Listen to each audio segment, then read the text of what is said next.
You in a second, Jason. Hi, everybody. Happy Sunday. And I know it's the start of football, so I'm expecting a little less in the audience on this live stream, but that is totally fine because I know football is very, very important. But I want to talk this week a little bit about some headlines that have come out, and I'm bringing back a friend of mine, Jason Walter, and we're gonna go over this article that came out that said there's going to be a shock in the housing market. And this is one of those things that, like, I notice it a lot on social media and other places that, they throw up a article headline that grabs your attention. And then when you read the article, then you're like, well, what are you talking about? So let's go ahead and throw this article up, Eddie, and I'll read it aloud. You can put Jason in there too, and just if you want to put him in the background there. Eddie, the producer's gonna put up this article. Here we go. It says a shock is headed for the housing market. At the height of the pandemic, more than 7.2 million homeowners were in the mortgage forbearance program, which allowed some borrowers to pause their payments. The economy has since posted one of the fastest recoveries in history. Now only 1.7 million borrowers enrolled in the forbearance program, which, by the way, isn't true. It's 1.6. But soon it'll be zero. Biden-Harris administration has made it clear they have no plans for other extensions to the mortgage forbearance program, which is set to lapse on September 30th. Borrowers won't be able to won't get any removed at once. Instead, it'll be phased out over periods of several months. So it's not going to happen like they're going to pull the plug. And we knew that because some people went on forbearance at the end of like several months and they get it 6 months to get off of the forbearance program. Nonetheless, as Fortune has previously reported, that's a major shakeup in the housing market and the nation for more than 80 million homeowners. 1.7 may not sound like a lot until you consider there's over 600,000 houses for sale right now on realtor.com, which is just shortage, by the way. In fact, this year, the housing inventory is at a 40-year low. Even that small percentage of 1.7 million struggling borrowers opt to sell rather than returning to their monthly payments. It could actually shock the housing market. The hot housing market has depleted inventory. And then it shows this big chart. Now we're going to go scroll down just a little bit more past the chart, Eddie. It says back in July, Fortune reached out to researchers at Home LLC, a startup that provides a down payment assistance to home buyers in return for its share profits to forecast the end of the forbearance and how it will impact the market. They found that the end of the year is more likely to see the U.S. inventories homes for sale rise 11% later this year. While it hardly shift the housing market from a seller's market to a buyer's market, it will soften the market a bit. And this is what me and my friend Jason Walter has been saying the whole time. Let's bring up Jason. Jason! I mean, like, talk about a headline that basically is saying, "Oh, let's head for a crash." I mean, this is it. We're ready for a big shock to the housing market. It's gonna happen. And if people just read headlines, they would think, "Okay, we're heading for a crash." But once you get into the meat of the article, is exactly what we've been saying the whole entire time. This housing market is set up not to crash. It's held up by cash buyers, cash strong buyers, and we're not going to see a reduction in sales prices for quite some time. Now, I will say this. I have seen the houses that have been on the market a little bit longer. I will also say these homes that have been on the market a little bit longer, either A, were overpriced, way overpriced, or B, they were in a condition that they shouldn't have been to put their house up for sale. I don't know what you're seeing in your market, but what do you say, my friend? To this article?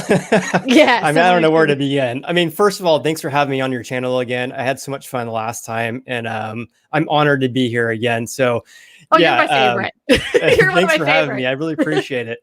I mean, I don't even know where to begin with this article. You sent me the article, I think it was yesterday, the day before, and it's full of a lot of stuff that is telling people, hey, forbearances are going to be ending and they only have another few more months. But the reality is, let's talk about what actually is expiring, right? So what is actually expiring is people to submit an initial forbearance request. Initial. Initial meaning you can still request right now a 12-month forbearance period. So stop paying your mortgage for 12 months. So that September 30th deadline is the deadline of when people who have an FHA, USDA, or VA loan of when they can request an initial forbearance plan. And RD, and rural development. Yes, thank you. So in addition to that, people who have loans that are backed by Fannie Mae or Freddie Mac, there's no deadline set as of yet, and it hasn't had a deadline for a long time. So there's no deadline of when people can request an initial forbearance. So forbearance is going to be around for a long time. If they don't extend it for FHA, VA, the loans we just mentioned, then we're going to have forbearance for at least another year. And then the vast majority of people who have conventional loans have loans that are backed by Fannie and Freddie, and there's no expiration date regarding that. So it's just that article it makes it seem like everyone's ending their forbearance plan in a few months. These 1.7 million people, which, as you said, it's actually 1.6 million. I could go on and on, but there's a lot of other fallacies in this article here. Yeah, well, I think the what blows my mind, it's just like every article, anything to get people to click, and I get it, because we do it with our channel too, but I always try to deliver on the promise of the headline. If I'm making a headline about something, and I've actually not too long ago made a headline on the title of my video, and the comments were like, "That doesn't really match what this video is about," so I changed it. I never want to not deliver on the promise, but I'm not trying to sell newspapers either. That's true. I mean, you get more clicks with having headlines like this. The other thing they mentioned too, there's like 400,000 people who are ending their forbearance plan, which is true. You look at the Black Knight, who's a data analytics firm for the real estate and mortgage industries. They say that in the next couple of months, there's about 400,000 people who are going to be ending their forbearance plan. But when you look at the actual data, people who are ending their forbearance, if you go onto the MBA's, the Mortgage Bankers Association's website, 7.5% of all the people who have ended their forbearance plans so far have either refied or sold their houses. It's not like people are ending their forbearances and then everyone's selling their houses. That would be like 7 or 9 million people or something like that, but only 7.5%. So if all 7.5%, let's just say history repeats itself, let's say that they don't refi, they all sell their houses, that's 400,000 times 7.5, that's like 30,000 people who are be listing their houses. But when you're looking at the data from realtor.com, I believe they give data based on like the 400 top metros in the US, not the entire US. So when you go onto the National Association of Realtors website, sorry, I'm all fired up about this. There's so much misinformation in there. Go. So it's actually 1.3 million houses that are for sale. The active listing inventory as of the end of July, 1.3 million. So is 30,000 extra houses that are going to be listed for sale potentially from these 400,000, is that going to cause a significant impact on our housing market when there's 1.3 million houses for sale? No. It just blows my mind. Sorry, I'm all fired up about this article, obviously. Oh, I know. And as soon as I read it, I was like, I messaged it to Jason. I go, "Hey, this is the article." He's like, "This is stupid." And let's read a little bit further into this article that we were talking about, because this is it's so good. It's juicy. Let's just say that it's a great article for discussion. Let's just say to pick apart. And then I'm going to ask you, for instance. All right, you can hit the little, the story continues. Even before mortgage forbearance ends, the market has already started to cool after seeing a housing inventory plummet to over 50% in April 2020. To April to 2021. It's moving up. Inventory levels have ticked up 8.8% in June and another 10.4% in July. Over the past year, median home prices are up 17.2%, according to the real estate firm CoreLogic. It's the coming 12 months, CoreLogic foresees a slowing down a bit at 3.2% appreciation, which is not unhealthy, by the way. But don't expect the end of forbearance to sink the market. A housing crash is very unlikely. In the short term, a wave of demographics and years of underbuilding will ensure the industry's insiders tell Fortune that the demand outmatches the supply, which we've been saying. A foreclosure meltdown is unlikely. A strong housing market means more struggling homeowners have positive home equity. So if these homeowners decide to walk away, they simply sell. That is very different from what has happened in the Great Recession. Millions of underwater borrowers with mortgages balances greater than the home's value were forced to sell. But we could see a lot more inventory coming in the coming months. I don't think a lot more inventory. I just like I can't even foresee that. Like it doesn't even make sense because even the banks have said, even with, let's just say, the 1.6 that's still remaining on the forbearance plan, they said that they would restructure their loans if they came to them. If they were currently employed, they would restructure their loans so they could remain in the house, with, like how they always do that now. It's like one of those things because they don't want the headache of what they had once before. Not only that, like you said, it you can still sell your house and get a profit. Even though you might have been let's just say 12 months behind on your mortgage payments, it's still very possible that you could walk away scot-free because there's how much equity has entered into the housing market. So I don't see it like plummeting. I mean, I didn't at the first though, I will be the first one to say at first I was like, this is bad. This is going to be just as bad as the last housing crash. I was convinced of it. But then they kept extending that forbearance plan. And then I was looking at the unemployment numbers. I'm like, this is going to be bad. Well, then everybody's coming back to work now and they're getting better jobs. So right. I don't know. Question. Are these cash buyers mainly overseas investors? That's a very good question. Now, I will say that in the Atlanta market, I don't know if you've seen this, Jason, that in the Atlanta market, they've seen a 25% increase in investors. They did not specify foreign investors. And we have a lot of I would say not regular investors, just non-private equity.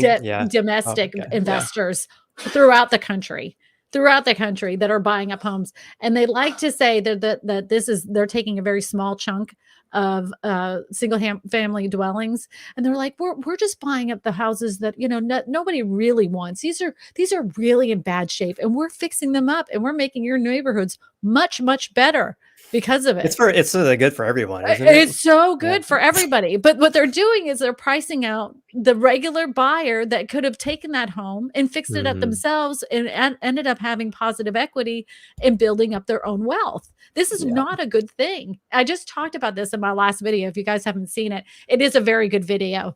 And I talked about that. What do you think, Jason?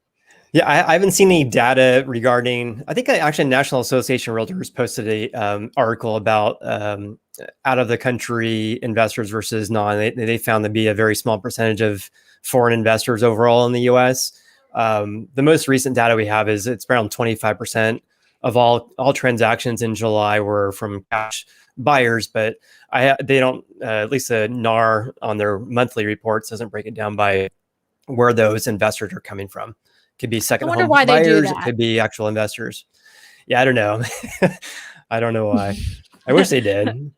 Yeah. I wonder why they do that. That is, and to me, it's highly concerning. And then when I read the articles, they're always downplaying this role that corporations have in buying single family dwellings. And I'm like, who owns the paper? Who owns the article? Who owns the website? And I get down these conspiracy web and then I find out who actually, and I'm like, I was right. That's Rupert Murdoch. No wonder why they're writing these articles like this. Or I was right. They own iBuyer. They own this. They're part of this. They give money to this. I'm like, whenever something sounds like they're just like, don't worry about it. You're going to be fine. There's nothing to worry about. It's going to be fine. I'm always like that. No, something's wrong. And I'm always digging. But I will stand on my throne. I was the first one to mention at the beginning of the pandemonium that these big investment firms were buying up properties and people made fun of me. They were like, that's a conspiracy theory. I'm like, I'm telling you, and I'm pulling up articles from like 2018, 2019, before this even started. And I was putting him up on the screen. And then all of a sudden it became the hot take. And then I'm like, That's what Told you I've been so. telling you. That's too Oh, I funny. said that. You guys thought I was crazy. But that's what Too happens. funny. I start reading these articles. I'm like, who wrote this? Who are they? Who are they associated with? Yeah, it's quite amazing. They're reading the mainstream media and how they post their take on the housing market, and I've learned a lot from reading that. I mean, I think a lot of people read the headlines or maybe read like thumbnails and the title and YouTube videos, and they make conclusions about what's going on with the housing market. But you really need to dive deep to it in order to gain understanding. I always like to see who wrote the article, because sometimes when I read these things, I like when they shame certain people, like certain groups of people for not like being able to afford a home and stuff. I'm like, who wrote this? Like, what is wrong with these people? Who are they? And I start figuring out who they are, and I'm like, oh, they want them to rent for the rest of their lives anyway. You know, Wow. that's why they did that. I do want to say, real quick, Eddie had put it at the beginning of it that Robert Vincent is a new channel member. So welcome to the channel, my friend. You now have a new little Woohoo. icon whenever you are in the chat here that allows for you to see, that you're special, because you are special to me. And I appreciate you being a channel member. Eddie, you did put up a question. I'm going to go ahead and answer that. Go ahead. He's looking back. He's trying to find it. We got quite a All few right. comments. South Housenick says, question: South Florida, Brevard, Miami-Dade, and Palm Beach counties have 2,170 evictions filed in the courthouse from August 1st to August 27th. Will this possibly affect the housing market? What is your opinion, Jason? It sounds like a significant amount. I don't know. I'm wondering how many households are in those areas. It sounds like there'll probably be a lot if you're including Miami. So I think we're obviously going to see some evictions. Some landlords had previous plans to sell their houses. Other landlords are just, over being landlords because of the a non-paying tenant for almost a year and a half or over a year and a half. So I would assume that some of those might hit the market, whereas other ones, they evict them. They take the time to fix up the house, and then they rent it out for more money. So And it's that's what they're going to do. literally impossible to say. What's that? And that's exactly what they're going to do. They're going to rent it out for more money because rents have gone up exponentially. There is not enough rental homes out there. There's not enough rental properties. I mean, like, I actually had to do a bidding war for a rental property. I'm like, how dumb is this? Oh, Eddie pulled up an article. Thank you. Hold on. As COVID cases and hospitalizations here he goes. Miami-Dade counties, there are 7,019 pending evictions. Wow. There's also 2,200 pending evictions in Broward County. For well over a year, residential evictions were halted as long as renters cooperated with their landlord and filed paperwork.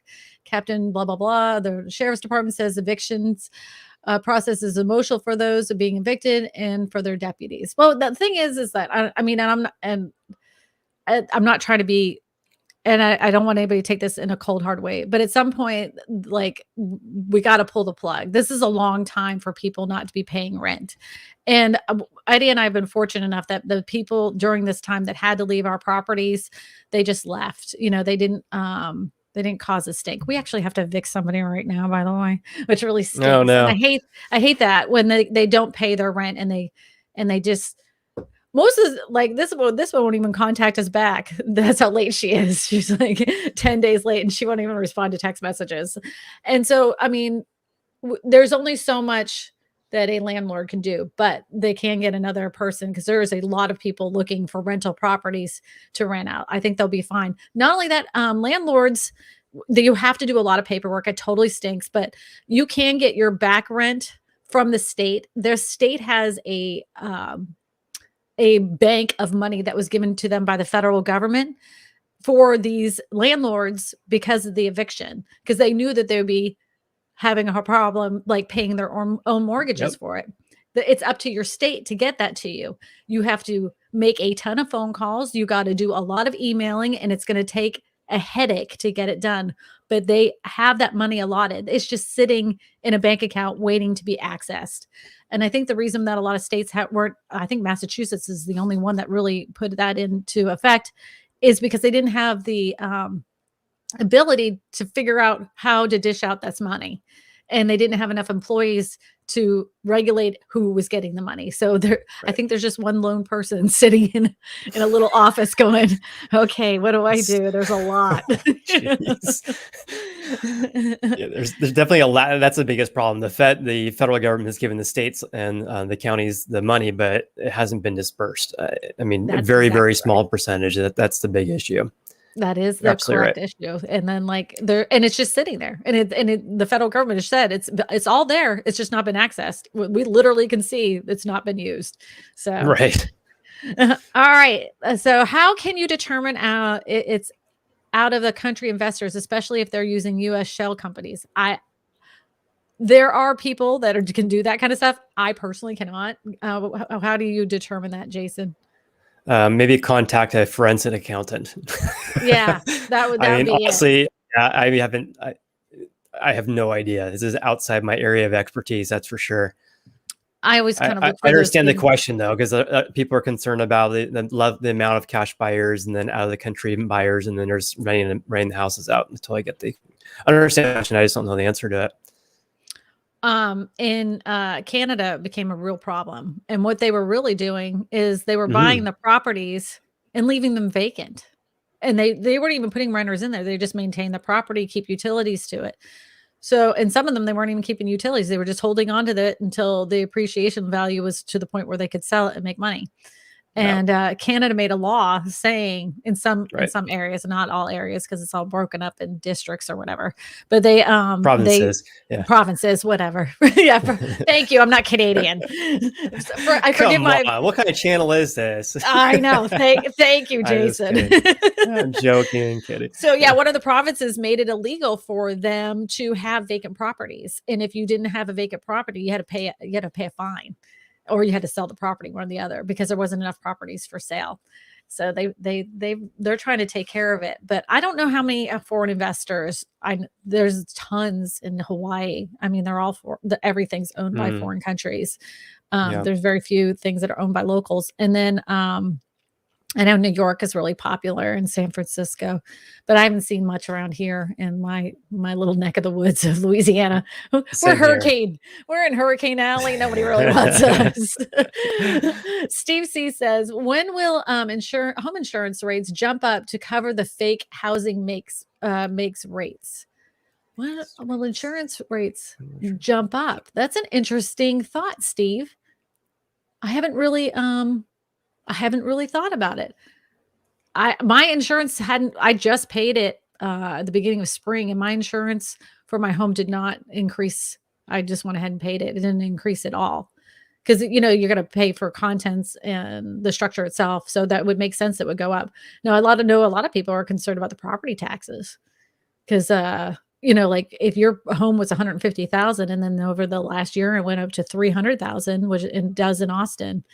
In some areas, the tax rate matches, and so you have to pay that extra. So some people might be, I know. We have a cap, like you can't go up X amount of percentage a year.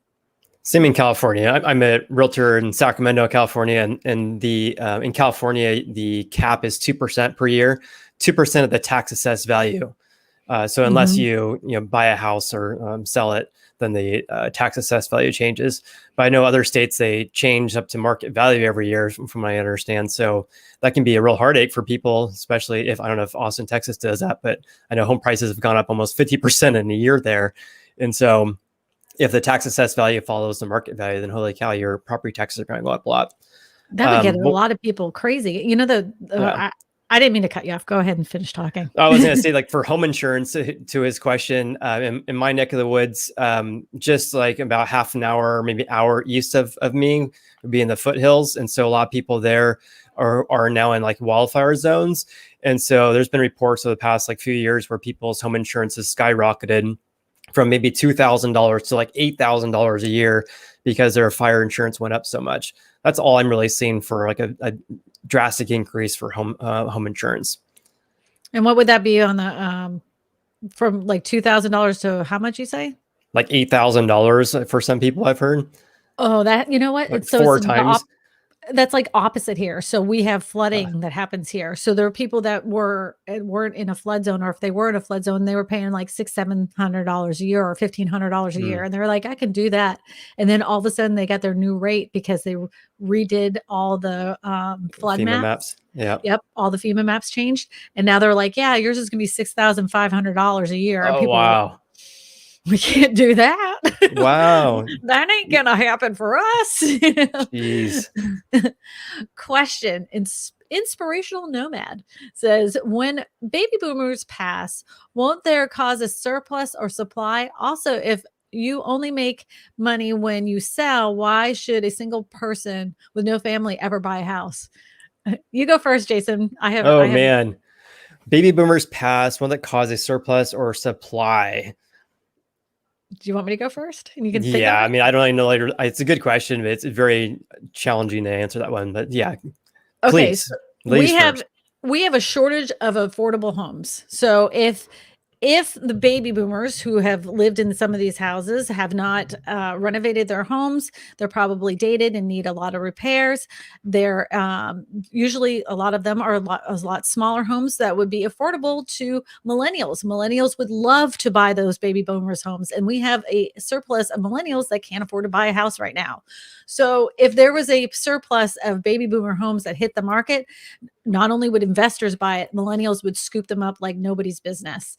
The second thing is, why would a single person buy a home if you can't get the money out of it right away? Well, that's not true. So you can get something if you had a house that you bought, let's just say a year ago or 2 years ago, and you bought it for $150,000, and now the equity in your house is $350,000. You can do two things. You can get a what they call second mortgage, where you could use that equity and buy something else, or you could take that money and get a HELOC. And again, you could use that equity to buy another property, an investment property, again, making more money for yourself. You're basically becoming your own business by buying up properties. That's what everybody does to gain wealth. All the big time people that have earned a lot of money, even Donald Trump did it through one way, real estate. And Yeah, that's how they do it. You know, start off with one property, you make a bunch of equity in that property, and you buy another property. definitely true. You go also do a cash out refi too. Cash out So refi. Yep. you can get and you can get access to that equity. It's a little bit of a challenge, but you definitely can get access to it. Yep. Yep. It just doesn't sit there. Yeah. Hey, you know what, Jason? What do you think about reverse mortgages? I mean, I know that that was in Man, question. I want to know your opinion about them. I have never been a part of one. And honestly, I don't know too much about reverse mortgages. We don't have a whole lot of them as far as I know in my area. I know they're more popular for older people who are on a fixed income, and it makes it a little bit easier for them financially. But yeah, I don't really have much of an opinion because honestly, I don't really know too much about it. What about you?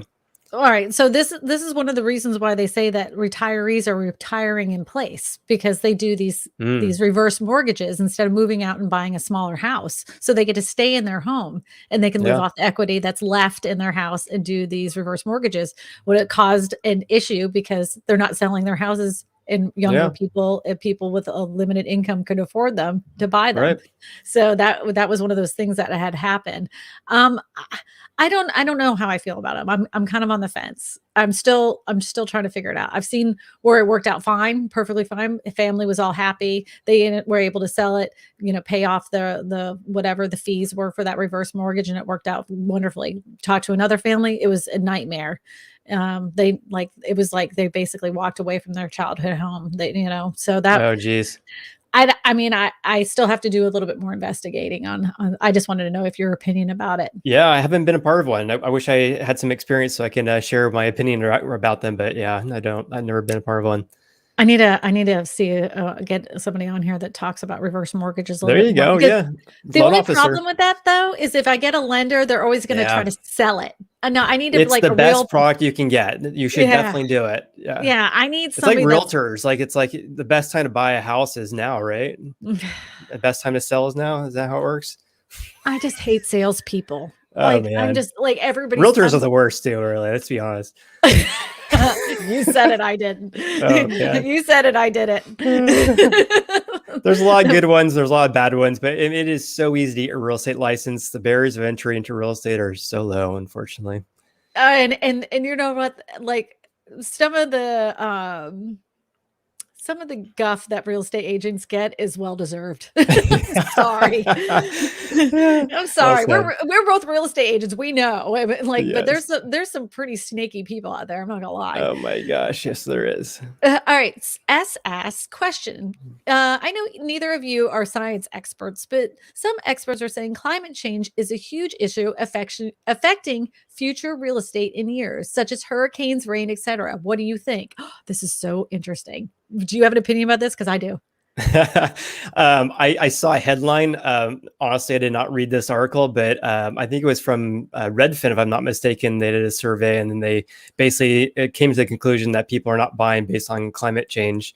So, yeah, do you have Yes. an opinion about it? Yeah. Yes. And not they're not yet, right? So if we get a couple more Mhm. years of some pretty drastic weather that doesn't just hit the coastline and the Gulf of Mm. Mexico, like these hurricanes start affecting up more northeast areas, then more people are going to stand up and listen. I'm actually doing a video right now that I've been doing research on it on a product called hempcrete. So I think that what's going to happen if this becomes an issue for more, and it's not even going to be from people talking about it, it's going to be insurance companies, because the Mm. insurance companies are going to be like, yeah, we're going to rebuild your house, but you're going to need something that's a stronger product before we ever allow for it to be rebuilt again, because Sure. they hate buying out houses, they really do. So they're like, I think they're going to require different types of building materials that are stronger, that can withstand these types of weather pattern shifts, Hmm. and that are fire resistant, that are hurricane resistant, that are mold resistant. The insurance companies are going to dictate that these houses be rebuilt in a way that's more environmentally friendly. And the reason that's the whole thing why I got into hempcrete, because it's one of those things that could really help along with that. Interesting. Mhm. Yeah, it's mold resistant, fire resistant, I mean, it's got all like, it has all the bells and whistles. It's not quite as strong as regular concrete, but it's pretty strong. It's very light though, and they've only tested it for Ah, to withstand for 100 years. So until we get a better understanding of how long the stuff can stay together, I don't think hempcrete is going to be like the thing that changes the world right now, sure. Yeah. but it's definitely something they're gonna be looking at. Interesting. Well, judging by this headline, looks like I was totally wrong in my Near memory. Nearly 75% of people worry about climate change when buying or selling a home. I think it is a thing, but I don't think anything's gonna be done about it until the insurance companies start, being babies about rebuilding houses. Yeah. Like in California, I've been living in Sacramento for like over 35 years, and the wildfires we have now are, far worse than it was, 30 years ago and decades ago. And so you would think there'd be less people moving to the mountains where you have these wildfires, but so far the housing market, at least in, closer to where I live, hasn't been affected by that. People are still buying in these remote areas, even though they're wildfire zones. Well, in my little area here, when we moved here, they always would say, well, the hurricanes hit like the New Orleans Gulf Coast area. By the time they get to us, Mm, they impact us very little. So you have nothing to worry about. Then we had this Hurricane Gustav that came through, because even Katrina, as bad as it was, it did very little to my little area out. I mean, mm, we're between Baton Rouge and New Orleans. It did very little. So they had, power out for a couple days. It was no big deal. Everything was fine. A lot of people evacuated from New Orleans to this area, and that's how this area ended up booming in the first place. got it. So like then we had Gustav that came through. It was a pretty significant storm, and they're like, oh, we won't see another storm like that, for another 30 to 50 years. And then we've had like two more storms, and this last one was pretty darn scary. If it had bobbled just a little bit more, we would have been in a lot worse shape, and we got hit pretty hard, you know. So So are I you in a don't basement during that? Like when Ida came by? Is There's that no like, basements in I don't know. Louisiana. I honestly live in We're below California. I have sea no clue. level.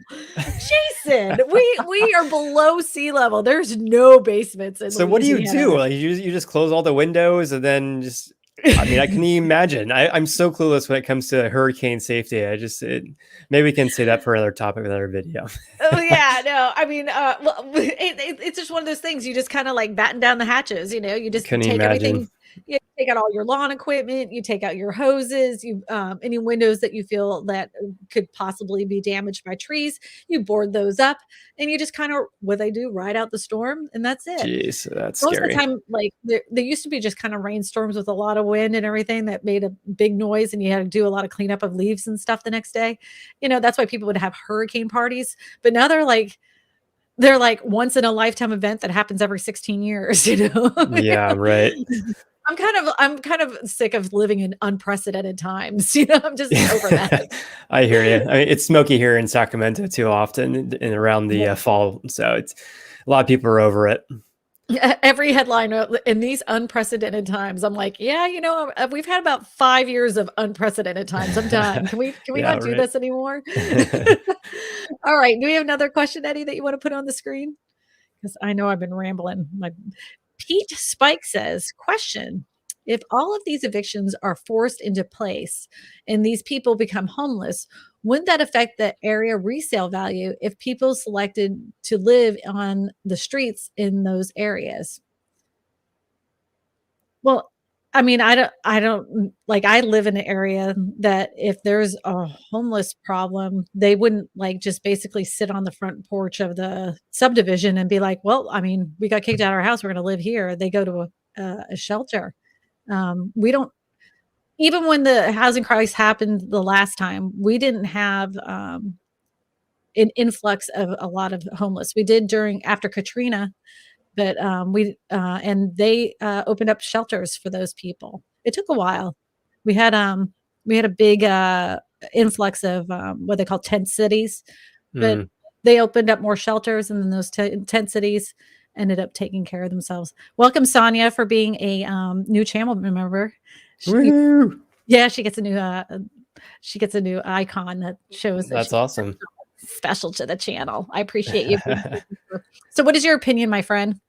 Yeah, so the homeless is obviously like a huge problem in California. We have like tent cities, and then in my neck of the woods, like closer to downtown, there's a lot of people who are camping along the river.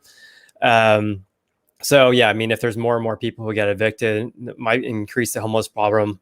And they're trying to figure out, at least in California, how to figure that out and how to house these people and how to solve that homeless problem. It's a huge issue, no doubt. You see these videos in like LA, for example, where there's like tents that just basically cover the entire sidewalk, and there's no sidewalks anymore in some of these areas. It's really sad. I haven't seen any stats regarding homelessness equaling a price appreciation to a lesser degree, though. I'm not too sure about that. The only place I ever saw it, which they actually ended up taking care of the issue, which I learned on my last live stream because somebody told me about it, was Venice Beach. Yeah, And then they just started cleaning it up. they started cleaning it up. That was something I had learned on a live stream. So thank you to my subscribers for learning me some stuff, learning me a few things. But Have you heard of the poop control in San Francisco? no. There's people who are literally, their job is to clean human feces off the ground, and they're paid like $75,000 or something like that per year, some crazy amount. That's a pretty crappy job. But Oh, I'm here all week. please tip the tip jar. Yeah, I will say this though, in Texas, I don't know if it's just in certain cities, it could be the whole state, but it is illegal to be homeless, and they can arrest you and Mm, put you in county jails and prisons for being homeless, which I think is an absolute inhumane tragedy, to arrest people for being homeless. yeah, it's ridiculous. Yeah, but that's not here or there. Will the Houston market crash? Rents are soaring as much as the home prices are. Do you have an opinion about the Houston housing market? I do not know about the housing market. I know Karam, who's a YouTuber and he's based in Houston, Dallas area. But in my opinion, I mean, I know Houston and Texas in general has had a lot of people moving there. I'm sure if you live in Texas, then you know this, but a lot of people relocating there. And so yeah, because this work at home arrangements since middle of last year, a lot of people are moving to more affordable areas. And so in my opinion, those areas will will probably don't have like as much of a downturn potentially as other areas. But right now, I'm not really personally seeing anything that's going to be that's telling me there's going to be housing crash anywhere. In my opinion, it's going to be based on interest rates increasing, and then if home prices continue to increase, it's going to be more and more of an affordability issue. And if interest rates increase, it's going to be even more of an affordability issue. So I think it's going to be kind of like more of like a slowdown versus a housing crash or a pop of a housing bubble. What's your opinion, Kristina? That is my biggest concern. Is it's an affordability crisis, not a housing crash. That to me is the biggest. It's literally, we're making this canyon between two types of people that have and the people that have not. And that canyon is getting bigger and bigger and bigger as more people are falling into the hole, and nobody seems to care. And that's why I keep making these videos about the affordability crisis, because it's really a problem and nobody wants to address it. And the only way they want to address it, if you talk to the big wigs, the big people with all the deep pockets, they just want to make more rental units. And I'm like, this is not the way to support America. I'm sorry. This is not we've been sold the bill of goods of the American dream is to own a house and have a car and 2.5 kids with a puppy, and then now you're going to tell us now the American dream is for us to rent from Blackstone and BlackRock and all these other companies. Yeah. Give me a break. And even people at Housing Wire have said the affordability crisis doesn't exist. We just need more rental units. What? No, really? I didn't see that. Wow. I heard he said it in freaking Clubhouse. There's an app called Clubhouse, if you guys haven't heard of it. And he said it on Clubhouse. And I literally was like jumping out of my skin, but they wouldn't let me talk. I was like, because I really was like, and he was like trying to put me down, like what I had to say was invalid. I'm like, dude, you got no, there's a lot of people that never want to own a house. I said, there's a good portion of people that do. Insane. But it's always these people that are doing better for the masses. Yeah, right. I get a lot of comments from people who are saying that they feel like their dream of homeownership is just disappearing because home prices have increased so much. And we have home prices increased double digits, almost like 20% year over year. But how have incomes? Have they increased 18% per year on average? No, not at all. Like less than 2%, I think it is. And so you have a situation where it's just like this huge gap where you have this K-shaped recovery too. But when you have home prices increasing so much and rental prices, by the way, but then incomes are not increasing at the same rate. That's a big problem. I've been talking about this on my channel for months now, that affordability is going to get worse and worse as home prices continue to increase. We've had so many record high home prices since this pandemic started. We're not talking about record high income levels. So it's a sad issue. And then when people like bring it up, like these incomes haven't matched, how the growth of the expenses that people are enduring now. Again, it's always put back on, well, that's your fault. You need to work harder. You're not doing enough. You need to, put your bootstraps on it and find another way of making income. That's the American way. And I'm like, what are you doing? Because you didn't do that. That's not what you did. You worked a regular 9-to-5 job and you got insurance benefits and a nice cushy pension. And now you're 65 years old and you're thinking that you can judge these people that are working their tails off just to be able to live. And you're like, they're not working hard enough. Blow it out your rear end. I'm sorry. These people drive me crazy. Amen. Amen. Love the channel. Won't miss for nothing. Question: looking for a house market is not so hot here in Tampa. Where are you thinking is going to cool down, making sense to wait to buy or buy now because everything's going up? Where do you think it's not hot here in Tampa? Well, anytime you go out from a major city, you're going to get less expensive housing. And those outskirt areas that are, considered rural now in 10 to 20 years are no longer rural. So I've always kind of been the person that buys on the outskirts of a major city, the rural town that isn't going to be rural forever. And it's always been the smartest decision I've ever made. And that's where I would personally buy. That would be me. What do you say? Yeah, I think it's a really good advice there. I agree with you. Usually, housing in the cities and close proximity to cities are more expensive. So if you get more outside the area, then you can get more for your money. In their question about should he buy now or wait, basically, because they might go up. I always tell people, whether it's tomorrow versus next year or 10 years from now, just buy when it's right for you. Make sure you have long-term time horizons of 7 to 10 plus years. You have an emergency fund and a solid job. Don't listen to a real estate agent when you ask them, should you buy a house right now? It's really not up to us to tell you whether or not you should buy or No, not. Really make a decision for yourself it's either and be it really. informed about your market too. I Go always tell ahead. people to advise with a financial advisor. Yeah, there you That go. because they understand your money and what you're able to bring in and what the future holds for your specific money and job. A real estate agent has a job to sell a house. Not all real estate agents are as forthcoming with information as Jason and I are. So I always say, and I say to my videos all the time, consult with a financial advisor, a trusted one that can understand your money to let you know if that it's a good time for you personally, financially, for you to buy a house. Yeah, I would even say too, it's CPA too, who has a background in finance, because the Mhm. only thing with financial advisors, they're not going to make any money if you take your $100,000 or whatever it is and buy a house. They'd rather you invest that money so they can earn a commission. So there's a little bit of a bias there, but just make sure if you're using a financial advisor, someone like and trust.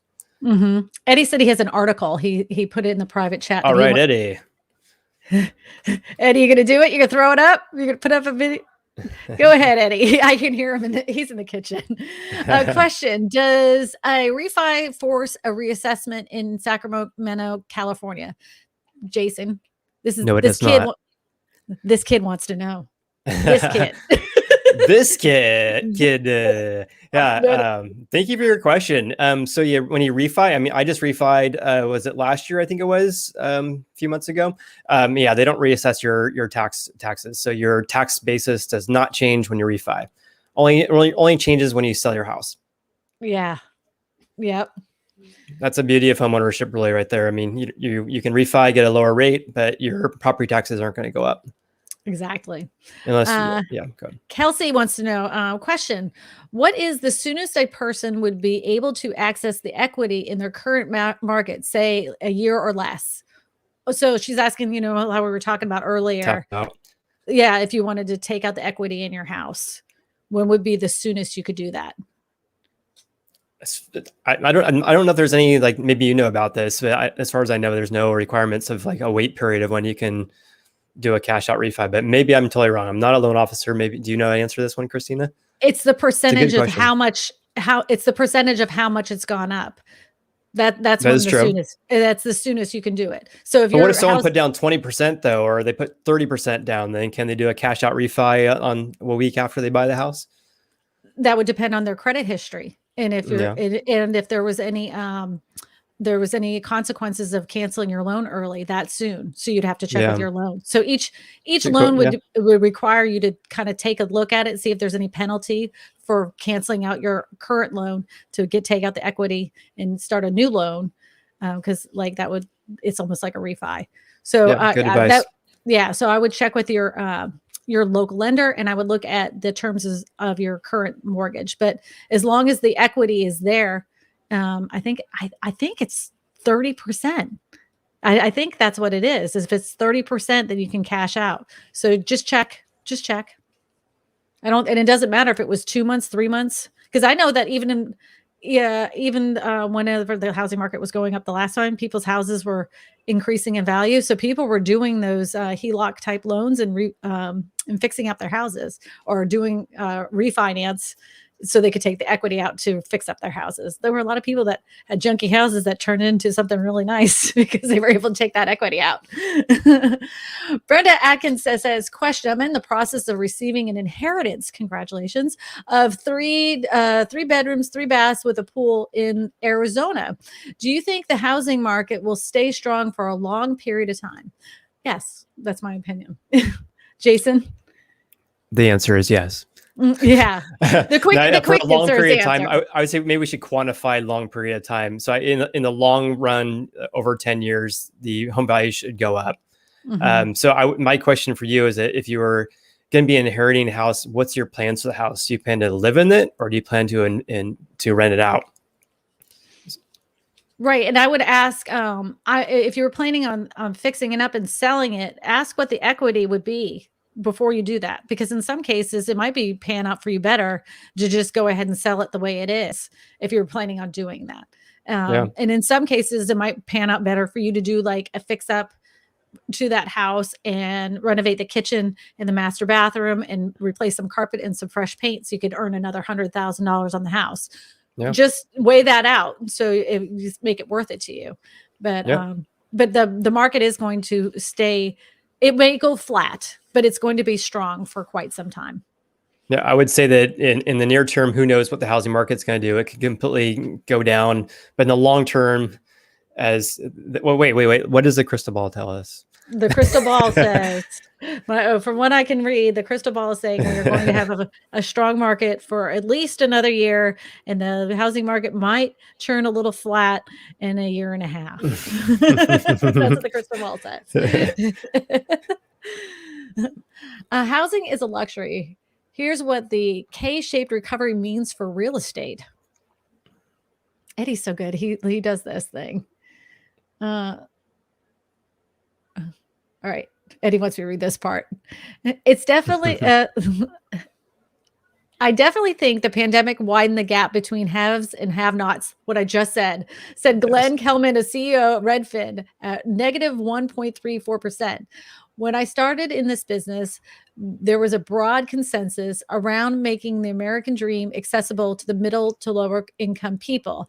After this year, I now see housing as a luxury, not a good. Yep, there you go. One of the clearest signs of new affluence is that people means that they have to be able to go anywhere they want and escape the pandemic's risks, or even it's doldrums. What's that word? Doldrums. While the downside, the low point. Okay, while the have-nots have been stuck in place. So the people that have money got to buy a house in Bermuda and buy a big luxury house in Austin, Texas, while the have-nots have to stay in their little tiny house because they can't afford to go anywhere and they lost their job. No, for sure. If you look at the actual stats too, like the luxury market has absolutely skyrocketed since mid last year. So at one point, the houses that were selling for over $2 million were up like 300% compared to the previous year, whereas houses priced like less than 250 were actually down. So yeah, the wealthy have been buying these luxury properties and then leaving behind the people looking for more affordable houses because home prices have gone up so much. Mm-hmm. Sad but true. Has any realtor ever said it was a bad time to buy? I have. I made a video about it. I did, and I got a lot of flack on it. I made a video about it. I did. I think that I've definitely told people. What was the question again? So, when's a realtor a bad time to buy? Yeah, has any realtor ever said it was a bad time to buy? I have. I've told people not to buy, but I don't. It's not based on timings. Some people come to me and say, "Hey, I want to buy a house in Sacramento, and I might want to move in like a year or two." And I tell them, definitely just rent. I would not recommend buying a house. But I don't. It's a good question though. I think it just really depends on the situation. But most realtors will say buy income now. Yeah, but it's always dependent on people's income.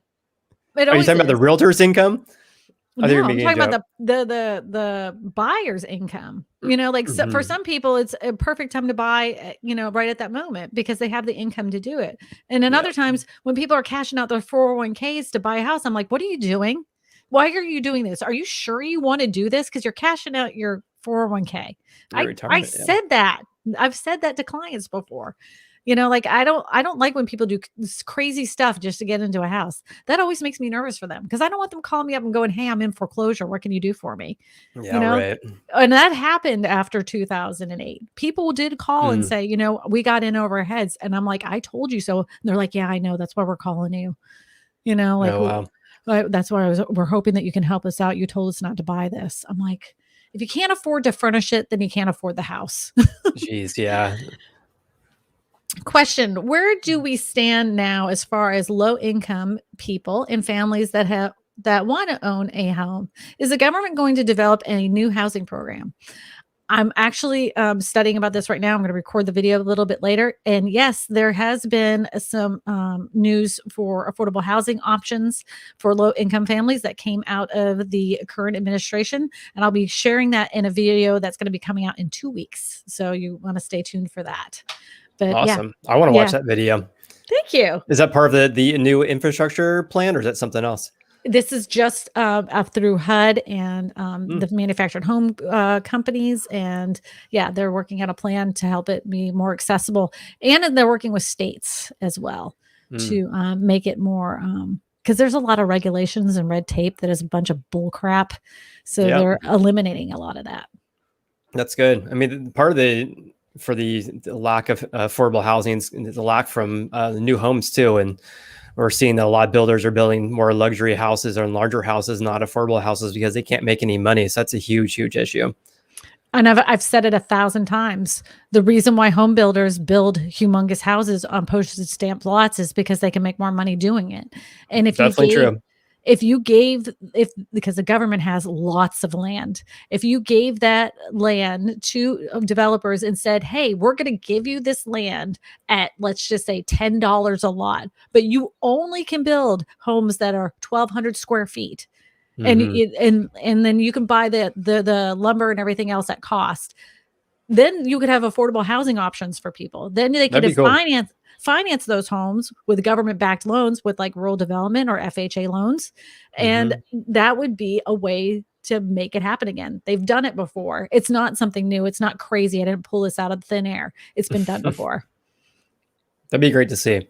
Yeah, but who knows? No one ever listens to me. Well, how many people are on the watching right now?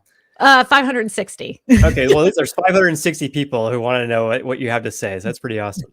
Yeah, 560 people can give me a little thumbs up. I really appreciate it. If you like button. Yeah, if you like what Jason and I have to, we like what we're spitting out. Clifton Charles says, question: if I own a home free and clear, if you do, congratulations. If I want to pull the money out for other deals, do I do it while it's under my personal name, or switch it to an LLC first, then do the cash out refi? What would you do, Jason? I don't think if you want to get money out of your house, you don't have to form an LLC. But if you're trying to protect your asset, go ahead and put it in an LLC. If you're trying to protect assets, always put it in an LLC. If that's what you're using the money for. Joseph Phelps says, question: do you see the first-time home buyers in USDA programs disappearing in the future? I will say the USDA. I know that Jason doesn't do a lot of these, and I'm in a rural area. We don't have those in our area. No, we do. Okay, so the USDA loan program has gotten a little bit more difficult. There's certain homes they will not finance now. The requirements have increased. Do I see that program going away? No, because we have a lot of rural areas that they still want to have developed. So the USDA loan isn't going anywhere anytime soon. The requirements to get that loan have gotten a little tighter. That's the thing there. But they're great loans. Makes sense. I mean, lending standards are way tighter than they used to be compared to 2008. We had a night and day difference. We had to refinance our rental property, and I mean, you would have thought that we were like, first of all, it's income that's, it's a profit. Of course, with everything going up and is how much we bought it for, I'm like, this is like a no-brainer for the bank. When we have excellent credit, what the heck is the problem? I mean, it was like literally pulling eye teeth to get that darn thing to close. Yeah. Whereas in 2008, I think, didn't they bring like a mirror, and if you like breathed on it and then it had fog, then you got approved, right? Like that's how it worked. I mean, I knew somebody that was approved with a telephone bill. A telephone bill. Oh, man. A question. Joyce asked a question. She says, what's the housing market in Alabama? I want to sell my condominium and get a garden home. I'm not real familiar with the Alabama housing market, but Joyce, if you have a question about it, and I can set you up and I can do a little digging on my own, you can reach out to me. My email is info@KristinaSmallhorn.com. And that's Kristina with a K. So just reach out to me, and I have like a program that looks at home values for the whole entire country. And I can pull that up for you, see how it's doing over there, if condos are really selling. I can honestly say that condos in our area did not go up exponentially in this like housing increase. I'm not going to even say bubble, because that means it's going to pop. At some point, maybe it will, but not anytime soon. Yeah. M. Teresa says, question related to climate change. In New York City, buildings like churches and businesses are getting energy efficient ratings. Do you think that will happen in homes in the future? Yes. What do you say? Yeah, definitely. Especially in California. I mean, if you build a house in California, it has to have solar now. Oh, it has to have solar. Mm-hmm. Yeah. It's It used to be like has to like hook up to it, but now it actually has to have solar. We had they had a like a energy type of solar panel program that had opened up, and these companies were coming out of the woodwork, and they're like, hey, the government's going to pay for you to get solar panels on your house.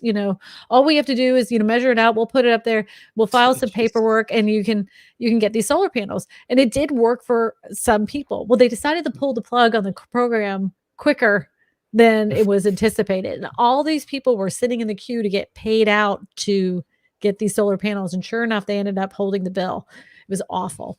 It was awful. They will not increase equity in your house either here if you have solar panels. If anything, it makes people not, it's like you pay. That is a giant myth where people think that, and then solar companies are telling people that your home value is going to be going up because you have these solar panels, and that's just such a.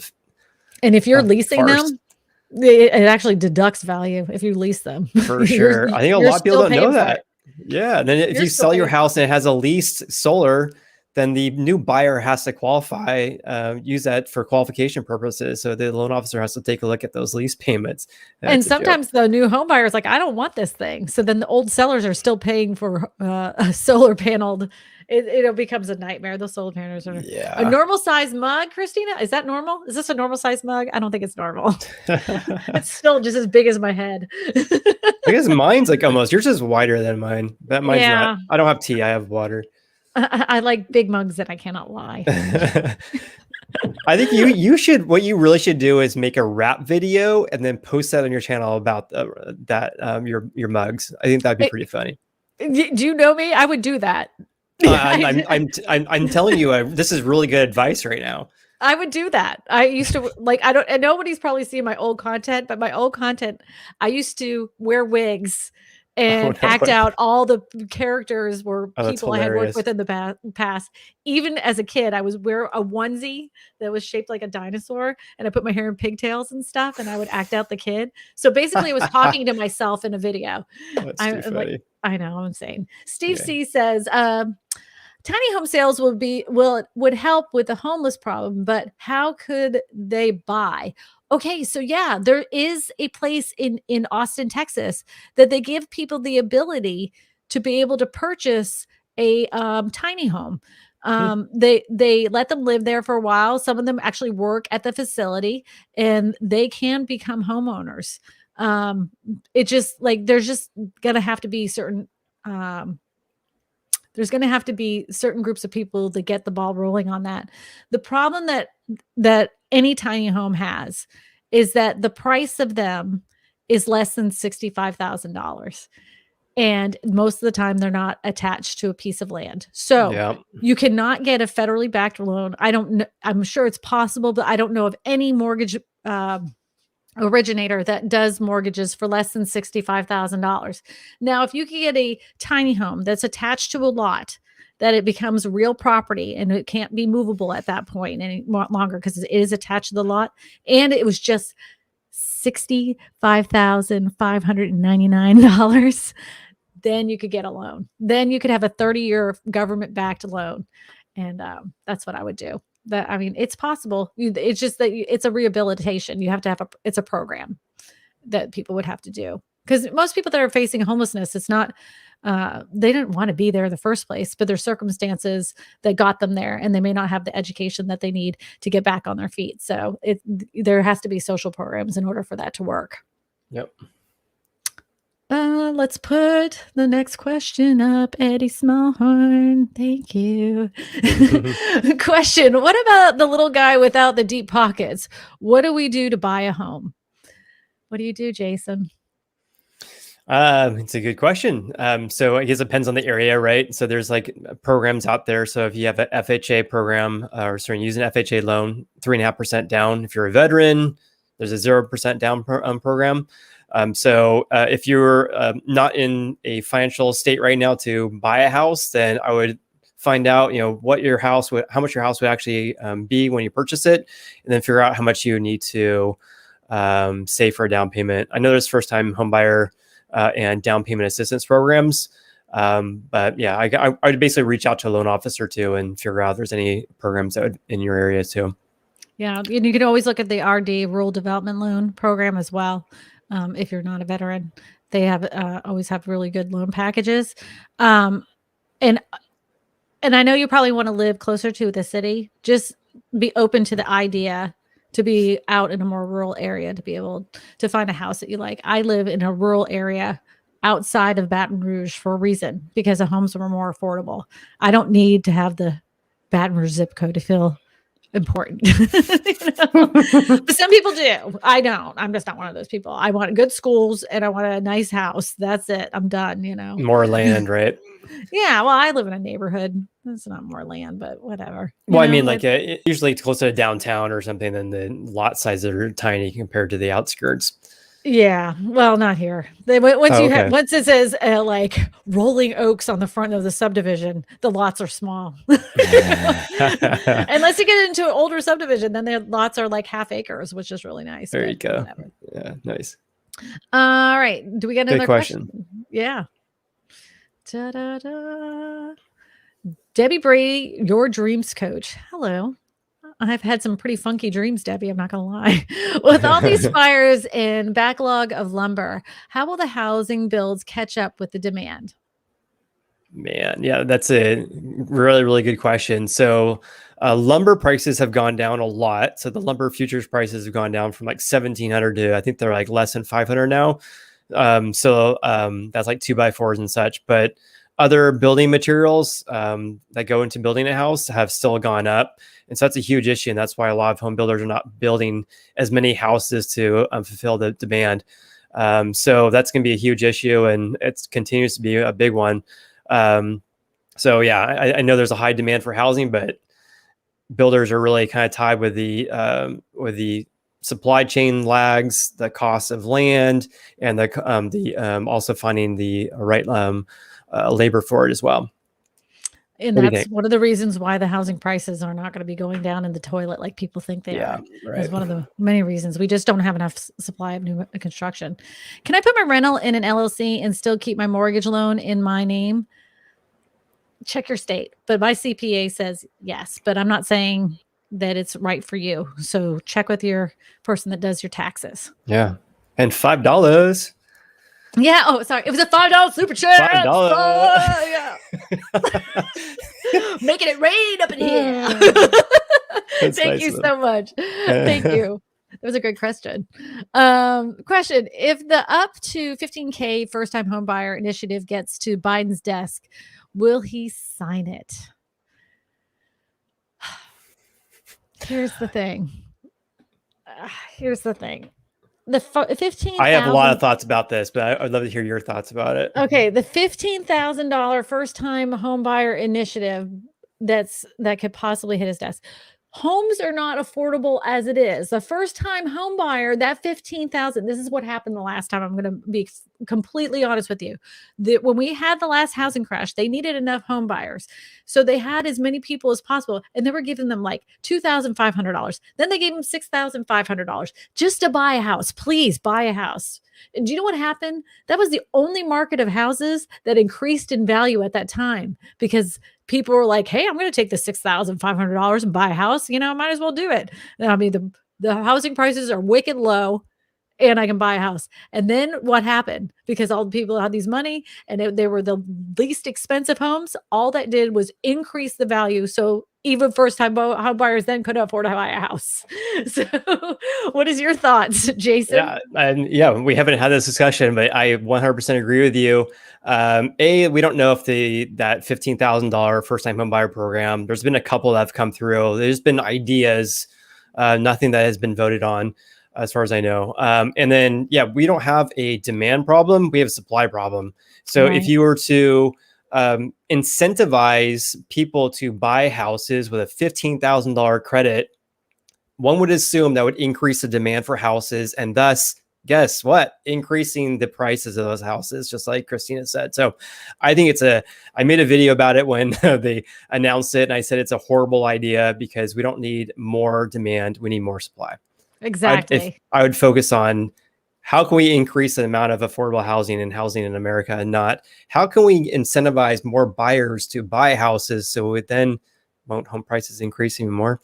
It doesn't make any sense to me.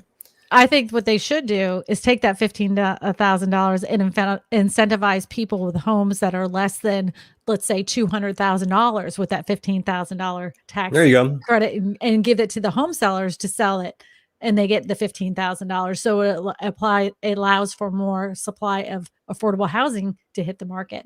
Yeah.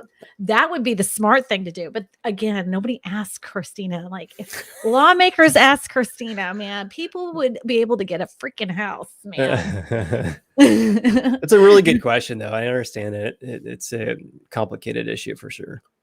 RH says, question, are all channels, etc., shouting crash simply to get the clickbait? Yes. Yes, that is correct. That is 100%. And Jason, you probably do this as well. I literally search to see what people are watching right now. There's channels that put the word housing crash or heading for a crash. They do every single video because they know people will click on it. And they literally are repeating the same thing in every single video. I know the same people who have said that, who are saying there's a housing crash like last year too, and they're just continuing to do it because they get more views and they get more money and whatnot. When I genuinely felt like that, and I think there's 3 videos on here, when I felt like we were headed for a crash, I made videos from my heart that I believed that they were heading for some financial problems with the housing market. But then I was like, everything turned around. They kept kicking that can down the road. And I didn't know they were going to do that. So by that time, I'm like, okay, look, there's no more housing crash. I'm sorry. And they're like, how do you change your mind like that? I mean, you just flipped on a dime. No, you're a realtor. Yeah. Yeah. Like, it isn't that isn't the reason why I changed my mind. The numbers and the things that had gone into place, that's what changed. And I absolutely flat out refused to ever say the word crash in my videos until I know for certain. I even said that in the last housing crash video. I said, I will not make another one of these videos until I see that there's a crash on the horizon. And I just don't see it right now. I just don't. Yeah, I don't either. The answer to this question, that you definitely get more views if you have a doomsday YouTube channel and all you post about how everything is just falling apart and the housing crash, blah, blah, blah. You'll get way more subscribers and views than you ever need. And that's why people do that. And I think that's probably the main reason why people do that. Either that or a lack of knowledge about what's really happening with the supply and demand in America. Some people just love the views. They just love it. Those numbers make them so happy. And I just want to give out good information because I never want anybody to call me a liar. And I'll admit I'm wrong. I admit it all the time because guess what? This girl is human, and occasionally I make a mistake. Yeah. Lawnmower says, this gives me an idea. Make a video on farm equipment and add the word housing crash in the title. That's too funny. That's good. If we could take the farm equipment and make it crash into the house, then I would do it because then it wouldn't be clickbait. Yeah. Mowing prices or tractor prices are falling through the roof. It's going to be crashing. It's going to be crashing this house. Yeah. Question, is now a bad time to buy? What is your financial situation? Are you financially ready to buy a house? What does your debt to income look like? Do you have enough in savings that if there was an emergency, you would be able to handle it if you bought a home? There's a lot of questions there, and Yeah, it's do you have a not going to stable be this. income? Yeah, and that the answer is not going to be the same for every person. Yeah, It's just not. For some people, it's a fantastic time for them to buy. For some people, it's not at all. 100% agree. Neo Shaw says, how do you motivate current buyers who are feeling buyer's fatigue in the current housing market? I tell them to take a break. I tell them, what do you say to them? I always tell people there's a light at the end of the tunnel, and that is me giving your keys to your new house that you really will love living in for many years. So I always tell people the home buying process is a roller coaster. You can have ebbs and flows where you find your dream home and then you submit an offer and it gets declined, and that might happen over and over again for a while. But just focusing on the end goal, which is you are going to find a house to buy, and you might have it's going to be a little bumpy road to get there. That's what I tell people. Can you put that question back up? Because I do want to add one more thing. If you haven't yet, there's one more avenue you should look in. And I would say, I want you to, and your real estate agent is probably going to knock my teeth out, but I want you to look in the for sale by owner websites to see what sellers are selling, because you can find houses there that you may not have the bidding war problem with, like you would on the conventional MLS sites. And that's how I found houses for my clients recently. We've been doing the MLS thing. We're not finding what we want. And then we went to the for sale by owner sites. So that's what I would do. And the second thing you might want to check out, and I tell people this all the time, is HUDhomestore.com. So HUDhomestore.com is foreclosed government loan properties. And what they do is they open up those houses, they're foreclosed homes that are brought onto the open market, but investors cannot make a bid on them for, I think, 10 to 14 days. So they will work with an individual before they work with an investor. And even when it's open up to the investors after that 14 days, if a bid comes in from a home buyer over an investor, they will look at the home buyers, even if it's less money than the investors, because they want to give it to home buyers, not investors. So just to take a look at that. I mean, it doesn't hurt. It doesn't hurt. HUDhomestore.com. I don't get anything from that. There's also the Federal Housing Finance Agency, the FHFA, the Federal Housing Finance Agency, just announced just about a week ago that their first look program, this is for REO properties, so real estate owned properties, that these are, for those people who don't know, these are foreclosures that did not sell at auction, and therefore they become REOs, which are typically sold by a real estate agent. They're listed online. You can see them on Redfin or whatever, but they just increased their first look period from 20 days to 30 days. So for the first 30 days, non-investors had the first chance of buying those houses. And then after 30 days, the investors it's opened up. So virtually for that first 30-day period, you have no competition from investors, which is pretty awesome. That's pretty cool. And if you are like really interested in foreclosed properties and you're like a DIYer, there are other foreclosure sites, foreclosure.com. I actually have a link in the description. It's an affiliate link. You can use their site. I have a discount code in there that you can use. They have foreclosed properties that are not on the MLS, that are not on HUDhomestore.com. They're like kind of the ones before they hit the auction house. So you can use that website to find properties on there as well. So if you have buyer's fatigue, but if you're really just tired and you don't want to go look, just turn off your phone, turn off the alerts, let it go for a week, go out for dinner and just regroup. And then you'll get your groove back. I mean, that happens to me all the time. That's good advice. Yeah. Charles says, question, is now the best time to cut a great deal on dirt? Why not buy a lot, wait for the construction costs to come down and then build? Charles, I'm going to tell you something. I don't know if you sell a lot of land, Jason, but dirt. I do not. Dirt doesn't usually fluctuate in price. Like I've never seen it in my area. And I lived in Florida. Dirt steadily goes up over time. It's a very slow growing in equity type of asset. It's not like having a home at all. So yeah, cut a deal on getting yourself a piece of dirt and wait for construction costs to go down. That's not a bad idea at all. I would do it. Totally do it. Yeah, construction costs are going down. At least for lumber, they are. Eventually, they have to come down. We're yelling timber. You better. Oh man, you're gonna get a copyright strike. I can't. It sounds sing well so enough. good to the original. So close to the original. You're a comedian there, Jason. Oh man. If I did an LLC, would that protect me if I wanted to buy a condo in Mexico, like the country of Mexico? Or are you talking about New Mexico, the state? I think it's Mexico, the country. No, it wouldn't. LLCs are protections in the United States. They're only governed by LLCs are only governed in the United States law. Am I right about that, Jason? Sounds good to me. I would assume that there's a lot of things that, you go to a different country, a lot that you set up here, you might have to set up something in Mexico. The thing about Mexico, though, is even though you're buying the piece of property, if you were to die, that goes back to Mexico. It doesn't go back to your inheritance or anything else. That property now belongs back to Mexico. Just for you. Isn't the land like a long-term lease too, like a 99-year lease or something like that? It's a 100-year lease. Yeah. Yeah, you don't. Interesting. Yeah, you don't own it. No, you don't own it.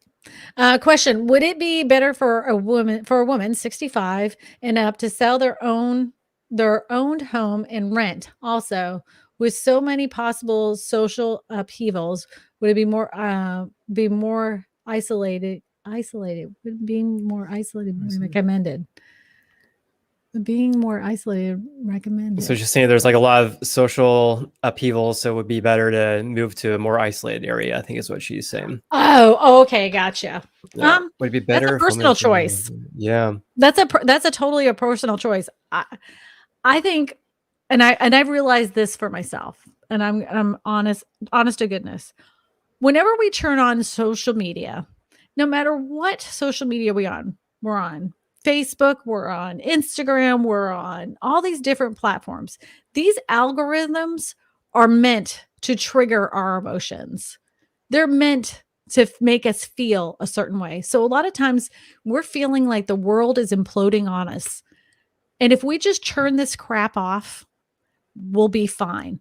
If you wanted to sell your home and move to a more rural area to feel better, move to a more rural area and feel better. But if you're doing it because you feel like the world is falling apart around you and you love the area you live, just turn off the TV, because a lot of it's a lot of nonsense to make you feel that way. We are being manipulated in so many different ways, and it's all manipulation to either get us to buy something or trigger our emotions. And there's tons of documentation. I'm not talking I'm on a rear end about this. There's lots and lots of documentation about this and how these algorithms work. What do you think, Jason? Do you think? Yeah, well said. Yeah, I mean it's up to if you enjoy living in the area, but it's just something that's happening right now, then yeah, I heed your advice. I like your advice, Kristina. The TV, man. My mom is constant, nonstop, watching it. I'm like, you're feeding your brain poison. Turn it off. Turn it off. I haven't had TV in a long, long time. And I actually stopped looking at Facebook ever since the middle of last year, because there's just so much negativity on there. And man, you can definitely ruin your psyche. I turned off the TV 6 years ago when I started making YouTube content, because I was like, I'm no longer going to be a consumer of content. I'm going to make this stuff because I'm not hearing what I need to hear. So I might as well. I'm going to hear what I need to hear from me. That's awesome. That's great. You've been on YouTube for 6 years. I didn't know that. That's really awesome. No, I just turned off the TV then. I started making videos about 6 years ago, but I didn't get on YouTube until 2017. That was my first YouTube video. Awesome. All right, cool. 2017. Is there any more questions, Eddie? Let's see here. Eddie says, hold on. He's got something for us. It might be a big surprise. FHFA extends the enterprise REO for the first look to 30 days period. That's what I was saying with the REO. Yeah. Look, Jason was right. He's not giving you fluff and under sandwiches. I made a video about it, so I know all about it. He's speaking nothing but facts. What was your video about? Basically, should you buy it? Should you buy a foreclosure, the pros and cons. And I also made a YouTube short about this extension. Oh, there's a lot of talk. I think people with the foreclosure moratorium, it just ended. The end of July, was it? I can't remember. And so I think there's people are researching, how do you buy a foreclosed property, even though we probably won't see foreclosures until sometime next year, I'm guessing. But I think a lot of people are kind of looking for that. Where is it? What Just is go to it? videos Yeah, he's instead of got home. videos. Instead of Oh, you home. click. Yeah, Yeah, and then videos. foreclosed right there. So like, Oh, okay. Oh, it was your last watch this. video. You Yeah. I just posted that on yesterday. Well, way to go. Yeah. Promote yourself a video right there. If you guys are, when you're done here, go ahead and watch that one if you're interested in foreclosed properties, because Jason there has got the whole skinny on the action right now. Jason's on the money. Oh, man, that's funny. Melanie Thompson says, if I buy a home from a family friend, what, if any, differences are there during the purchasing process? I would not underestimate the idea that a family member can lie to you. So I'm just saying, for your own protection, make sure that that house is thoroughly inspected, because what they say could possibly be wrong with it may be more than you think there is. So, and you don't want to have any bad blood. I always say hire people to handle the transaction, like a real estate attorney or even real estate agents. But if it's between you and your friend, I would just hire yourself a real estate attorney that has no vested interest in representing either side, that is just going to give you the facts of the deal on the home. What do you say, Jason? Yeah, I 100% agree with you. It can be a little challenge when you incorporate business and family into one. I'm going to tell you a story. Oh no. Please do.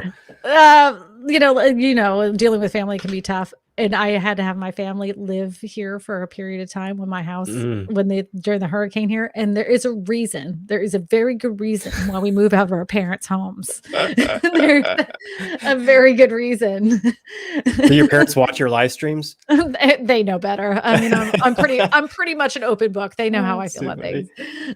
I love the old wig shows. Oh, Diane Bush. Diane Bush is a very long subscriber. That's cool. This show used to actually be a real estate trivia show years ago. This kid right here has a question. This kid. This kid. Yeah. Yeah. This kid.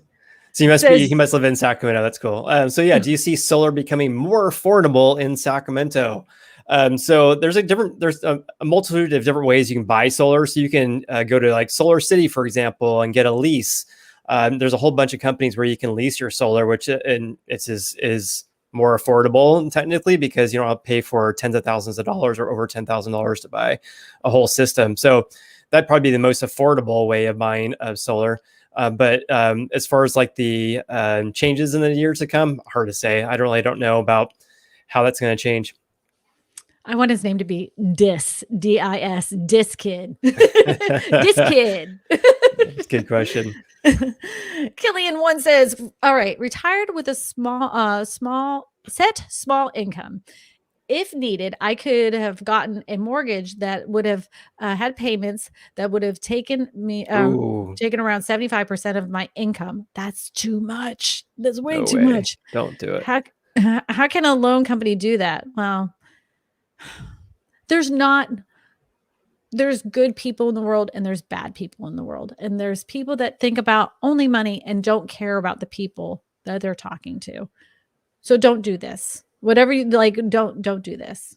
Don't do this. That type of a loan. That is ridiculous. And since you're a retirement age, you know as well as I do that the cost of medical care has gone up exponentially.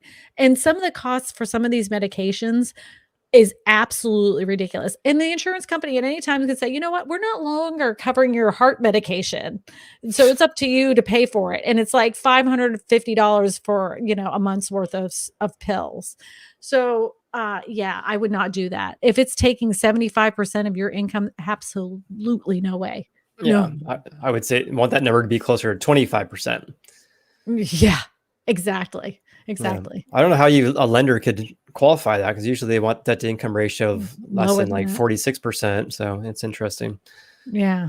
Andrew Mendez says, how about investing in mobile homes to start earning rental profit? Yes. But make sure that your area is good for rental homes that are manufactured homes. My area here in like even in Baton Rouge, there's rural parts of Baton Rouge, believe it or not, manufactured home rentals are good money. They're good money for investors. And another area is Missouri. Missouri has a great rental property opportunity by doing this. There's a I've had him on my channel over a year ago, and that's what he does. He flips foreclosed mobile homes. He fixes them up and he rents them out, and he's making a killing doing it. That's awesome. I know, right? Let's see. Question. Are there any government programs to help with the 55 and older in housing? The prices are insane. Over $300,000 for 1,100 square foot home. That depends on your state and your area. Yeah, I would contact a local loan officer in your area to see what kind of programs are available for you. And it's ever changing, because you may have that there may not be a program this week. That doesn't mean it's not going to happen at the end of the month. So always be looking. Always be looking. Those are good questions. I know, man. I told you I have the best audience. You definitely do. It's awesome. I need to spend more time over here. I know. Well, I'm seeing some familiar faces over here in the chat, though. It's good to see we have some similar subscribers. Yeah. Well, there's some people that are some real estate junkies. I know that. Oh, look, this kid right here says, do you see rent to own surfacing to make buying affordable? Oh, no. Oh, no. Mm-mm. Oh, yeah. Nope. Mm-mm. Do you know, like, honest to God, I've never met a person on the planet that's ever had a property that they were like, we did a rent to own and we rented it for a little period of time and then we bought it. Well, we do have something here called lease purchase, but you have to put a big down payment down first. You have an extended period, like 6 to 12 months. At that 6 to 12 months period, it has ended. That big down payment that you put down has to be put towards a loan to actually purchase the house. If you cannot do it, they can kick you out, and they can take that $10,000, $20,000, or $30,000 you put down. So no, rent to own is not. I've never known anybody to make that work. Do you know anything about that, Jason? I have not seen a single person who has done a rent to own. Not a single that actually owned it at the end. Yeah, no, never seen it. Nope. It sounds good. It does sound good. Yeah. It makes them think that they're doing something good as they're renting this house. Like, it's going towards the principal of the house. No, it's not. It's not going to happen. Yeah. There is, like, I've never seen any. I mean, I'm sure there's somebody out there. I'm probably going to get some crap from some investor. Like, we do it here in our company. Okay, John, it's fine. The majority are full of garbage. That's too good. Rigo says, question, how long will the government keep propping up the housing market, and will they ever allow prices to drop? So the government's stopping the forbearance plan on what date, Jason? Well, this is the initial forbearance on September 30th for USDA, VA, and FHA loans, but that's initial. And then there's no deadline. You still can enter into a forbearance for if you have a loan backed by Fannie or Freddie. So that's part of it. Is the initial forbearance requests are going away potentially. Right. But the thing is that people like right now, like say tomorrow I wake up, Eddie has like lost his job and I've been run over by a truck and I can't sell houses and my voice box doesn't work and I can't, like, I could file a forbearance on the 29th of September and have a year with no mortgage payments. So absolutely true. Yeah. So we're not going to see the fallout or the repercussions, the real true repercussions of this forbearance plan. If it was a good or bad idea, we will never know for at least 2 years. That's what my prediction. Long time. Yeah. It's going to take most people are just adding it to the back end of the loan. So they're doing a partial claim, a loan deferral. So where they end their forbearance and then all those missed payments just get added to their loan balance, but their payment remains exactly the same. It just extends their loan term. I think like 30% of the people who have ended their forbearance have done that. But to answer his question too, he's talking about the Fed propping up the housing market. So they did announce that potentially they were going to start tapering the purchases of mortgage-backed securities. And so if they do that, that could potentially increase mortgage interest rates. If they were to eventually, and of course, eventually they have to increase the federal funds rate, which might be next year, could be the year after, that could further increase mortgage interest rates too. But I do not have a crystal ball. I do, and still it's a little fuzzy. I can't predict that. But I will Yeah. say, did you ever think that these mortgage rates would ever stay this low for this long? Holy cow. I thought for sure we're going to be Never. like 3.5% by now. It's just wild. I Unbelievable. never thought we'd go below 3% once we got to 3.5%. It's just been absolutely wild ride. Atha has a question. What are 5 things, programs, laws, incentives we can enact over the next 3 months to increase the number of available homes? 5 things. 5 things that we can do. We need to 3 months is a short. Yeah. we need to deregulate how difficult it is for Permits. people that make the people, the developers, the land developers. There's so much red tape for them to even build a subdivision. If we eliminated that would solve a lot of problems for home builders. We also need to reduce the amount that if you're building affordable housing, if the government will let some of that land that they have that's just sitting there, vacant land.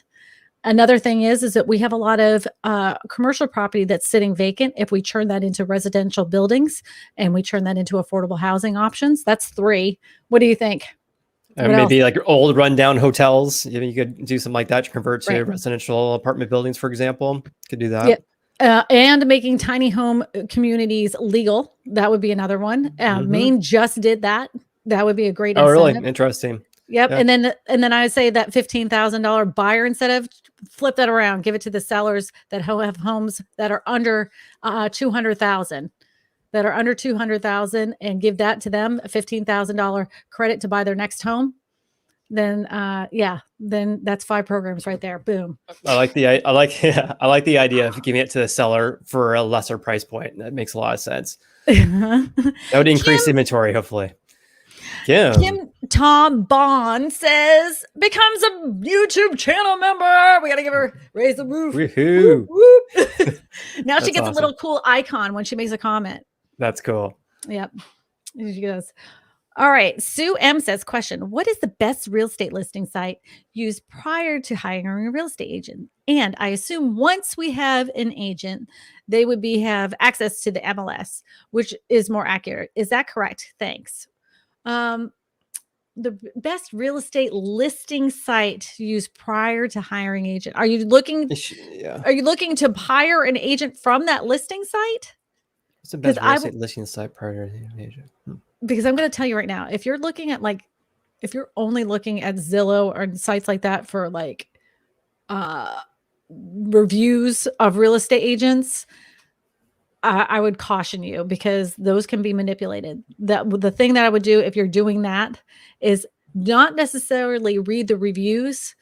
Forget the review. Read the response to the review.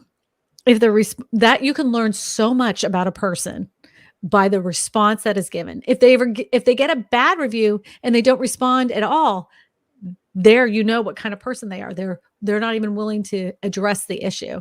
If they give a snarky review and just totally throw the person under the bus, again, you know what kind of person they are. But if they give you a review and they're trying to work with that person back and forth and they say, please reach out to me, then you know that you're working with an agent that's a professional. But yes, the MLS is the most accurate site in our area. Even like places like Reddit, Fin, and Zillow, and all those places, even though the listing is syndicated, it takes a few minutes, even to an hour, to get to those sites, even though it's entered our MLS, which is a benefit to you if you're working with a real estate agent because you get that alert the minute it's put in. It's like as soon as it's published, boom, you're getting that alert on your phone. So yes, you were correct about that. What do you say, Jason? Yeah, I would say I think she's asking what's a good website to look at for real estate search, maybe at the beginning there. So yeah, Zillow and Realtor.com, Redfin, in my opinion, are all good websites. Redfin has the best app. honestly. Do they? I But haven't used. I actually sometimes I use it. Yeah, but in our area, Zillow used to not be connected to the MLS, and so it was a joke. So like, if I was a real listing a house for sale, I have to actually go on to Zillow and like enter it manually. But now it's like tied directly to the MLS. So once you list a house, it gets syndicated about all the websites, and then in the next hour. So that's usually what usually happens is when you hire an agent, they put it on the MLS and they get syndicated to all these websites and apps. And I do want to, if you are in the buying frenzy right now and you're seeing that there's a home on the MLS and I mean, there's a home on Zillow and your real estate agent hasn't sent you that home and they're like, wait, that is being held up by Ladder and Bloom. Why aren't you sending me this listing? I'm telling you, and this has been a problem here in our area because I get these phone calls like, why aren't you sending me this house? I'm like, that house sold 3 months ago. I called the agent. She said she doesn't know why they haven't taken it off the market. The way that the model works for the Zillow website is that real estate agents will pay a fee to be advertised as the premier agent. Oh, yeah. And if they were running out of listings to put agents on that were paying that fee. So they're keeping some listings sitting there like, oh, I don't know, it must be some kind of technical glitch so they can continue to get that money coming in. And that is a true thing. I mean, who knew that a big corporation could do something sneaky in order to make money? Really? No, oh man, that's horrible. Yeah, in my area, people, I paid for Zillow ads in my career maybe like a few years ago. It was like the worst like investment I've ever made into my business. It was such a waste of money. But then when you go on to those listing services or the home search and you click on, oh, I want to be contacted by the agent. And you'll like be contacted by like 3 different agents on Zillow or like 2 on realtor.com. And then soon enough, you have like 50 agents calling you. So I wouldn't wish that on anyone. It's like ants on a sugar cube. Yeah, exactly right. Do either of you use an automated appointment system for home walkthroughs for the houses for sale? Yes, I do. I use, I forgot what it's called.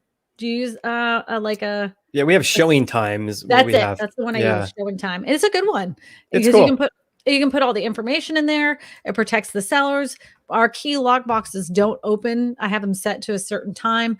And the way that the lock boxes work is the minute that agent scans their code into the box itself, I know when they walked in. I know how long they stayed there. I know when they put the key back in there. I know if they didn't lock the doors because my clients come home and they're like, they didn't lock the doors. And I'm like, well, the last person went in there was Kim and Kim didn't lock the doors. So I'm going to call her right now and give her a little piece of Kristina's mind. So, I mean, the systems have improved exponentially and I love showing time. And it's real convenient. You can sometimes you can go online or you just call the company and it's really easy to set up appointments. And now we actually have a direct link on our MLS too, so you can just click on a button that's right on the MLS that agents can use. It's pretty cool. Yeah, that's showing time. Showing time. Yeah. They also post some stats about home tours and how that changes over time too. If you want to check that out too. Are you promoting yourself again, Jason? You're loud. No, I'm not promoting showing time whatsoever. Totally, you're loud. Totally. I'm just being a jerk. No self-promotion here whatsoever. I'm just, you can go on to showing time and then you can look at like how showings have changed. I find it kind of interesting by my housing market data nerd. Jason, you're more than welcome to promote yourself. I was just being silly. I'm getting slap happy. Kristina too much tea. Yeah, that's probably it. Question. Hi, in California, is there a company that will lease or finance finance you to purchase a land that can finance a modular home to put on that property? Thanks. Do you know anything about that in California, my friend? I don't. Yeah, I honestly have no experience whatsoever in modular houses. Most of the houses here are just a fixed, regular single family houses. But Kristina, I'm going to tell you right now, if you're looking to finance the modular home, I would try to find a piece of property that you can finance with it so you could roll that together. If you have a leased piece of property that you're putting your house on, you never truly own that house outright because at any time that lease can go up in price, there's no regulation on the amount that a piece of land can go up. Those people own you, and you could be priced out of your own home because the lease payments for the land went up exponentially. So if you have the ability, I would always try to own your own piece of land so they can't price you out of your own home. Are there rules around that about how much you can increase the price of the land for Not on these? land, not on No? land, not on land. They have Interesting. you by the you know what's. Jerry says boycott housing crash links. Boom. Thank you, Jerry. Thank you, Jerry. Jason Walter, I'm going to let you know that right now that I've had you here for nearly 2 hours, and I want to thank you so much for being a part of It's this. my pleasure. And 600 people have been watching this show and you today. So I want Wow, everybody that's awesome. give Jason a big thumbs up and like this video because he has spent so much time with us. Oh, and somebody just joined. Oh, sorry. Literally, we've been here for like almost 2 hours.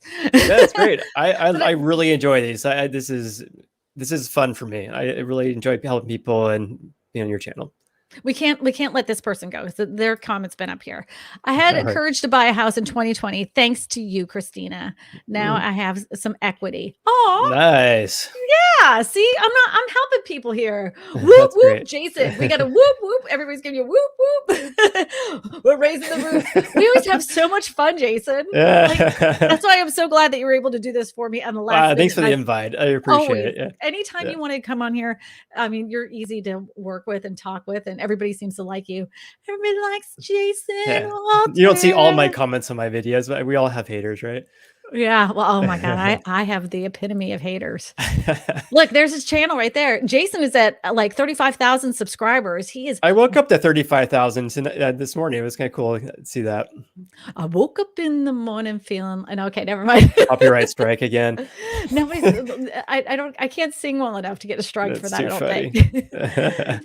Thank you, everybody, for spending nearly 2 hours with Jason and I. And if you haven't yet, go over to Jason's channel, give him some love, watch his video about foreclosures, and we will see you next week. Hopefully, you come on by. You can ask your real estate questions. I'll try to get as many as I can. I appreciate every single one of you for spending your time with me and Jason. And everybody, you have a super mega awesome week. Have an awesome day. Week. We got to do a week. Say goodbye, Jason. All right, bye. Thank you, everyone. You got to do a dance. You got to do the little. Oh man, I didn't to bring my to dance. The little music in your head, man. You got to do it to the voices in your head. I have a million of them. They're all talking to me. They're all.